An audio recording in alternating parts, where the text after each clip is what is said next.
Organized stalking, whether it's organized stalking regardless, amateur or real organized stalking, gang stalking. So gang stalking doesn't mean it's gangs. It just means it's organized stalking, and that's what they call it. You know what I mean? But this is about call centers. It could have gangs and organizations in the organized stalking hired. But this is about call centers.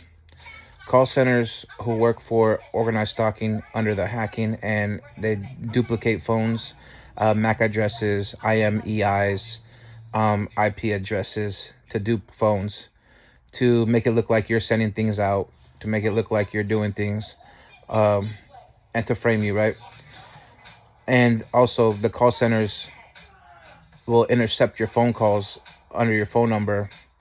You'll call out, and it'll be one of your neighbors, it'll be a call center nearby, or it could be a call center in another state. It doesn't matter. It's the hackers are intercepting your phone calls. And the hackers also spoof the number to look like, say you're calling the store, and the store's going to call you back, right? They'll spoof the number.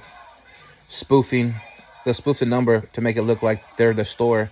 They'll act like the associates at that store, etc., etc. This happens for your internet carrier. This happens for your phone carrier. This happens for everything under your life from spoof phones. Spoofing is nothing more than sending a phone number out that is not your phone number, so it pops up on your caller ID as the phone number, but they're really calling from a different phone number. So that's spoofing, that's hacking, organized crime, criminal activity. Hackers can get life in prison because they steal identities, they steal info. They utilize that for scams and fraud.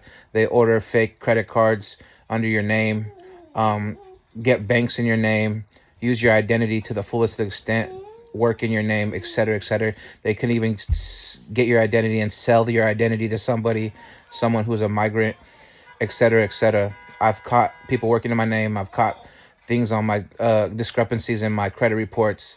And when I try to order my credit reports, they both came up missing 2 different times, one from my mom and one from my sister, coincidentally. This being said, is that people will steal your whole lives. People will steal your whole lives, and that could be life in prison. And because I'm a prophet of the nations, impersonating me can catch you treason.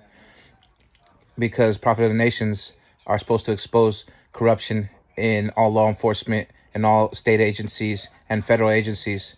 So that means that they will impersonate a prophet of the nations, who can be treasonous, because that's impersonating someone who's going to go into do public audits and reveal corruption inside corrupt agencies.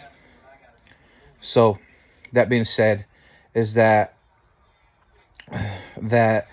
these call centers will spoof and hack you, basically, and trick you and steal your information. And then when you call out, or they spoof your number and they act like the associates, they have another person on the phone calling out to the place that you're calling or that they're calling from. So the phone call looks and logs in and registers as the same time and same place, but the conversation between you and the stalker and the other stalker, and between the place or the store, are 2 different conversations usually. But anyways, so that's why you screen record and you record on an external phone your phone calls, your live chats as well. I have live chats of Amazon, live chats of Norton, live chats of many different things that probably won't match up with the actual places because they hacked it. So these are all documented online under Prophetic One Investigations, FXM, Private Investigator.